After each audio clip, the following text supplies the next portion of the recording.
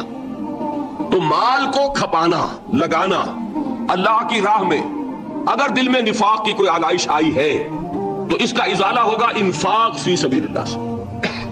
مال اللہ کی راہ میں دیجئے، صدقہ کیجئے، خیرات کیجئے، دیجئے، اللہ کے دین میں لگائیے، جتنا لگائیں گے نفاق دھل جائے۔ اس لیے کہ اصل سبب نفاق کا ہے ہی حب دنیا، دنیا کی محبت، لہذا اس کا ازالہ ہوگا جو سب سے محبوب شے ہے مال، انہ لحب الخیر لشدید، مال محبوب ترین ہے کہ نہیں؟ لہذا اس کو اللہ کی راہ میں لگائیں گے تو وہ نفاق دھل جائے گا۔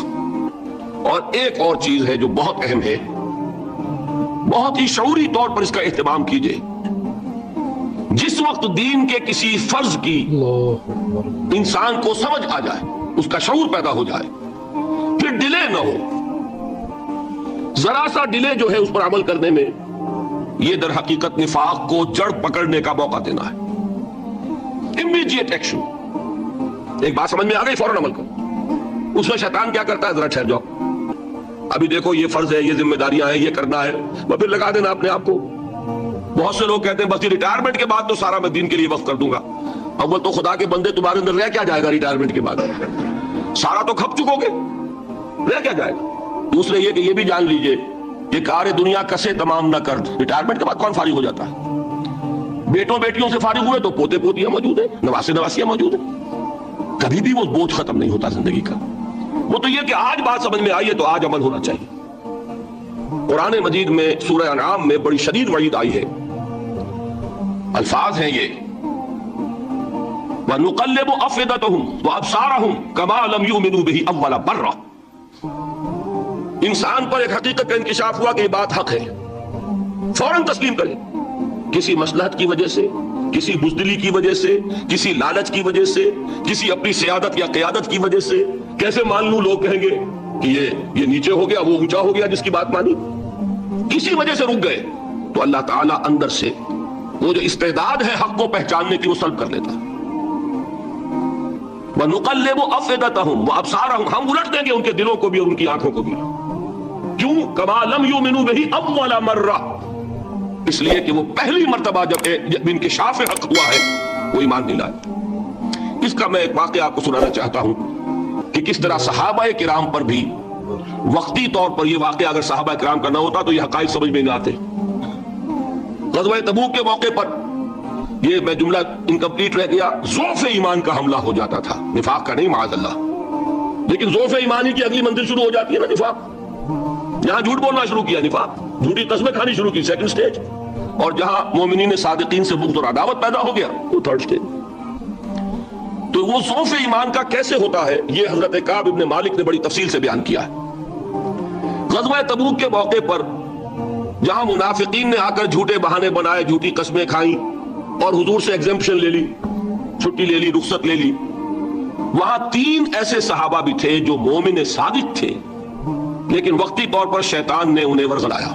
کیسے ورغلایا وہ سمجھ لیجیے۔ کعب ابن مالک نے تفصیل سے بیان کیا ہے، اور میرے نزدیک یہ جہاں تک میرا مطالعہ ہے طویل ترین حدیث ہے، بخاری اور مسلم میں بھی موجود ہے۔ حضور جب واپس آئے ہیں اور اب آپ نے ایک ایک کو بلایا، جن لوگوں نے تو پہلے جھوٹی قسمیں کھا لی تھی ان کو تو بلانے کی ضرورت نہیں تھی، لیکن کچھ لوگ ایسے بھی تھے کہ جنہوں نے ایگزمپشن بھی نہیں لی تھی اور گئے بھی نہیں تھے۔ اب ان کو آپ نے ایک ایک کر کے پیشی ہوئی، آپ کیوں نہیں گئے تھے؟ تو اب جو منافقین تھے ان میں سے انہوں نے اس موقع پہ جھوٹی قسمیں کھا لی۔ خدا کی قسم حضور ہم تو بالکل تیار تھے، پوری میں نے تیاری بھی کر لی تھی، پورا ارادہ تھا، یہ وقتی طور پر یہ مصیبت مجھ پر آ پڑی۔ جس نے قسم کھائی انہوں نے کہا اچھا ٹھیک ہے جائیے۔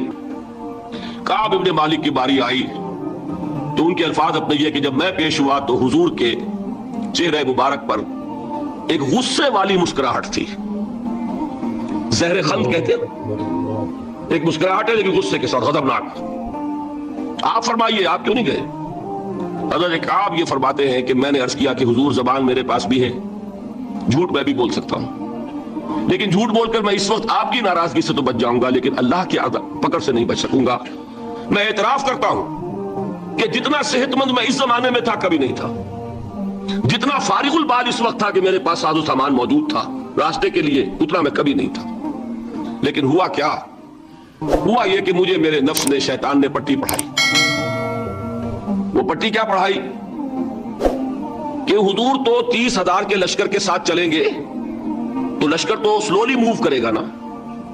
تمہارے پاس بڑی تکڑی، بڑی توانا صحت مند اونٹنی ہے، تم ذرا 2 دن بعد چلنا تیزی کے ساتھ اور حضور سے مل جانا. بس یہ تاخیر کاربا. تو انہیں خیال آیا کہ ابھی 2 دن گھر کی ٹھنڈی چھاؤں ہے، میں یہاں پہ جو آرام ہے وہ کر لوں. مجھے جگر کا شعر یاد آیا ہے کہ تپتی راہیں مجھ کو پکارے، دامن پکڑے چھاؤں گھنیری. ایک طرف فرض کی پکار ہے، اس میں تو ظاہر بات ہے کہ وہ تپتی راہیں ہیں. لا تنفروا فی الحر سنا چکا ہوا آیت. یہاں گھر میں، نخلستان میں، کھجوروں کی چھاؤں میں، اہل و عیال میں یہ ٹھنڈی چھاؤں جو ہے یہ پکڑ رہی ہے. بھائی 2 دن ٹھہر کے چلے جانا، ٹھیک ہے، کوئی نیت میں خرابی نہیں نا. اس کے بعد پھر جب ابھی 2 دن اور ٹھہر جاؤ، یہ تو بڑا لمبا سفر ہے، ذرا تیز اور دوڑ لینا. تو فرماتے ہیں کہ حضور میں اسی طریقے سے تاخیر و تعویق میں پڑا رہا، یہاں تک کہ ایک روز اچانک مجھ پر یہ چیز منکشف ہوئی کہ تو میں چاہے کتنا بھی تیز چل لوں میں آپ سے نہیں مل سکتا. میرے اعصاب ڈھیلے ہو گئے، اس طرح میں محروم رہ گیا. حضور نے بائیکاٹ کا حکم دیا صحابہ کو. 3 صحابہ تھے ایسے، 2 اور تھے جنہوں نے اسی طریقے سے اعتراف کیا. حضور نے حکم دے دیا کوئی ان سے گفتگو نہ کرے. سوشل بائیکاٹ، بڑی سخت سزا تھی جو دی گئی ہے، اس کی بڑی تفاصیل ہے. اللہ تعالیٰ شوق دے تو وہ حدیث پوری پڑھی ہے. میں نے تو 2 جمعوں میں ایک مرتبہ صرف اس ایک حدیث کو بیان کیا تھا. شاید کہیں کیسٹس ہوں میرے ہاں، ہمارے نمبر کوئی مجھے یاد نہیں ہے، لیکن یہ بڑی عجیب حدیث ہے. لیکن اس میں جو اصل سبق ہے وہ کیا ہے؟ اس طریقے سے شیطان لیت و لال، تاخیر، تعویق، ابھی کیا جلدی ہے، ذرا اس کام سے فارغ ہو لو، ذرا پھر ترافی کر لینا، ذرا زیادہ زور سے کام کر لینا. یہ وہ چیز ہے کہ جو وہ تو خیر صحابی تھے، بچ گئے. اگر وہاں جھوٹی قسم بھی کھا دیتے تو گئے تھے. یہ تو اتنا ہی ہے نا، مردی و نامردی قدم فاصلہ دارت. اس میں تو یہی ہے کہ ذرا ایک جھوٹی قسم کھا دیتے، جھوٹے بہانہ بنا دیتے تو اب ضعف ایمان نہ رہتا، وہ نفاق کی سرد شروع ہو جاتی. وہ اللہ تعالیٰ نے ان کو بچایا. لیکن یہ کہ ہم کیسے بچیں گے اگر ہم نے یہ روش اختیار کی؟ لہذا 3 کام دوام ذکر. نمبر 1 اس کی میں شرح کر چکا ہوں، 4 اذکار یاد کر لیجئے گا ان کو، ورنہ کیا فائدہ. نمبر 2 انفاق فی سبیل اللہ، نفاق کا علاج انفاق سے. نمبر 3 یہ عادت اپنے اندر پیدا کیجئے شعوری طور پر کہ جب ایک حقیقت واضح ہو جائے فوراً اعتراف، یہاں بھائی بات ٹھیک ہے آپ نے. جب ایک فرض کا احساس ہو جائے فوراً اس کی ادائیگی کے لیے آغاز. تاخیر و تعویق ہے کہ جس سے پھر نفاق کو موقع ملتا ہے. اللہ تعالیٰ مجھے اور آپ کو حقیقی ایمان عطا فرمائے اور نفاق سے بچائے رکھے. اب آئیے حقیقت و اقسام شرک پر. دیکھیے ہر شخص یہ جانتا ہے کہ اسلام دین توحید ہے. ایک لفظ میں اگر کہیں گے تو اسلام کا سب سے بڑا وصف، سب سے بڑی علامت توحید. مجھے اقبال نے کہا کہ توحید کی امانت سینوں میں ہے ہمارے، آسان نہیں مٹانا نام و نشاں ہمارا. تو توحید ہے. توحید کی ضد ہے شرک. ٹھیک، اس سے میں ایک نتیجہ نکالتا ہوں، کوئی مسلمان جان بوجھ کر مشرک نہیں ہو سکتا. یہ میرا نتیجہ ہے. جان بوجھ کر مشرک نہیں ہو سکتا. وہ شرک میں مبتلا ہوگا تو ناسمجھی میں ہوگا، نادانی میں ہوگا، وہ اسے شرک نہیں سمجھے گا. یہ ممکن نہیں ہے کہ کوئی مسلمان ہو، گیا سے گیا مسلمان، گزرا سے گزرا مسلمان، گھٹیا سے گھٹیا مسلمان، لیکن وہ شرک کو شرک سمجھتے ہوئے اس میں آلودہ ہوتا کیا سمجھ میں نہیں آتا کہ شرک. تو ضرورت بہت ہے کہ ہم یہ پہچانیں کہ یہ شرک ہے کیا. دوسری بات یہ جان لیجئے، ہمارے دین میں ناقابل عفو جرم کون سا ہے؟ شرک. 2 مرتبہ بیان فرمایا گیا سورہ نساء میں صرف، ان اللہ لا یغفر ان یشرک بہ ویغفر ما دون ذلک لمن یشاء. اللہ تعالیٰ اسے تو ہرگز نہیں بخشے گا کہ اس کے ساتھ شرک کیا جائے، ہاں اس سے کم تر جس کو چاہے گا معاف فرما دے گا. نوٹ کر لیجئے، اس کی بھی اندر بھی اوپن لائسنس نہیں ہے کہ بقیہ سارے گناہ لازماً معاف کر دے گا. یہ نہیں ہے. اس سے تو آپ میں جرت پیدا ہو جائے گی باقی سب کیے جاؤ. یہ نہیں، جس کو چاہے گا بخش دے گا. لیکن امید ضرور دلا دی کہ شرک سے کم تر کوئی گناہ ہو تو اس کی بخشش کی بغیر توبہ کے اللہ تعالیٰ نے امید دلائی. توبہ سے تو شرک بھی معاف ہو جائے گا. اس سے مراد کیا ہے؟ بغیر توبہ کے. اللہ تعالیٰ نے فرمایا کہ اور گناہوں کے بارے میں تو امید کی جا سکتی ہے لیکن شرک کے بارے میں ہرگز نہیں۔ اہمیت واضح ہو گئی۔ مزید نمبر 3، اس شرک کی ہماگیریت کا عالم یہ ہے کہ سورہ یوسف کی آیہ مبارکہ ہے وَمَا يُؤْمِنُ أَكْثَرُهُمْ بِاللَّهِ إِلَّا وَهُمْ مُشْرِكُونَ۔ انسانوں کی اکثریت کا حال یہ ہے کہ وہ اللہ پر ایمان نہیں رکھتے مگر کسی نہ کسی قسم کے شرک کے ساتھ۔ یہ یونیورسلٹی ہے اس کی کہ اللہ کو بھی مان رہے ہیں لیکن کسی نوع کا شرک جو ہے وہ بھی لگا رکھا۔ وَمَا يُؤْمِنُ أَكْثَرُهُمْ بِاللَّهِ، انسانوں کی اکثریت کا حال یہ ہے کہ وہ ایمان نہیں رکھتے اللہ پر الا وہم مشرکون، مگر یہ کہ کوئی نہ کوئی شرک بھی کرتے ہیں۔ چوتھی بات یہ سمجھیے کہ شرک ہر دور میں بھیس بدل کر آتا ہے۔ یہ ضروری نہیں ہے کہ شرک کی جو قسمیں آج سے 200 برس پہلے تھی صرف وہی آج بھی رہے۔ ہو سکتا ہے کہ بالکل نئی شکلیں اس شرک نے اختیار کر لی۔ اس سے کیا نتیجہ نکلا کہ اگر اجتہادی بصیرت نہیں ہوگی تو ہو سکتا ہے کہ ایک شخص جو ہمارے سابق علماء نے لکھ دیا کہ یہ چیز شرک، یہ چیز شرک، یہ چیز شرک، یہ چیز شرک، آج سے 500 برس پہلے کا انسان بڑے سے بڑا عالم دین اپنے زمانے کے شرک کو پہچان کر تو لکھ سکتا ہے۔ اس سے تو آپ بچ رہے ہیں۔ امام ابن تیمیہ نے اس کو شرک قرار دیا، اس کو شرک قرار دیا، اس کو شرک قرار دیا، کوئی شخص ہے جو اس سے تو بچ گیا۔ امام صاحب کی دی ہوئی بصیرت سے اس نے ان جو اقسام ہے شرک کی ان کو پہچان لیا، لیکن یہ عین ممکن ہے کہ آج کے شرک کو وہ نہ پہچان رہا ہو۔ اپنی جگہ وہ سمجھ رہا ہو اپنے آپ کو بہت بڑا موحد، جبکہ اس دور کا جو شرک ہے اس میں ملوث ہو۔ اس کو میں نے کہا ہے کہ اس شرک کے بارے میں بڑی اجتہادی بصیرت کی ضرورت ہے۔ فارسی کا ایک شعر ہے، بڑا پیارا شعر ہے، بہر رنگے کے خواہی جامہ می پوش من انداز قدت رامی شناسم۔ اپنے محبوب سے کہہ رہا ہے شاعر کہ تم جس طرح کا چاہو لبادہ اوڑھ لو، میں تمہیں تمہارے قد سے پہچان لوں گا۔ کتنا ہی چھپا لو اپنے آپ کو، کیسے ہی لباس بدل لو، بہر رنگے کے خواہی جامہ می پوش من انداز قدت رامی شناسم، میں تمہارے قد سے تمہیں پہچان لوں۔ یہ اگر بصیرت نہ ہو کہ شرک کو اس کے قد سے پہچان سکیں آپ، اس کے لیے ضرورت ہے اصولوں کی۔ دیکھیے جس طرح الجبرا کے اصول ہوتے ہیں، فارمولا ہے، فارمولا ہاتھ میں آ گیا، مسئلے حل کرتے چلے جا رہے ہیں، آپ اپلائی کرنے کی دیر ہے فارمولے کے۔ اگر آپ نے صرف گنتی کر کے کسی زمانے کے شرک وہ تو سمجھ لیے، لیکن وہ بصیرت باطنی حاصل نہیں ہوئی، اجتہادی بصیرت، وہ اصول ہاتھ میں نہیں آئے کہ جس سے آپ پہچان سکیں، تو ہو سکتا ہے کہ اس دور کے شرک کو آپ نہ پہچان سکیں۔ اس کے لیے ضرورت ہے کہ اصل اصول ہاتھ میں آ جائیں تاکہ اصولوں کو اپلائی کریں۔ ایک بات مجھ سے اور سن لیجئے، میرا اپنا یہ تاثر ہے، ہمارے دین میں خیر، بھلائی، نیکی، چاہے وہ نظریے کی ہو، علم کی ہو، عقیدے کی ہو، عمل کی ہو، اخلاق کی ہو، وہ سب کیا ہے؟ وہ توحید ہی کے شجرہ طیبہ کی شاخیں ہیں۔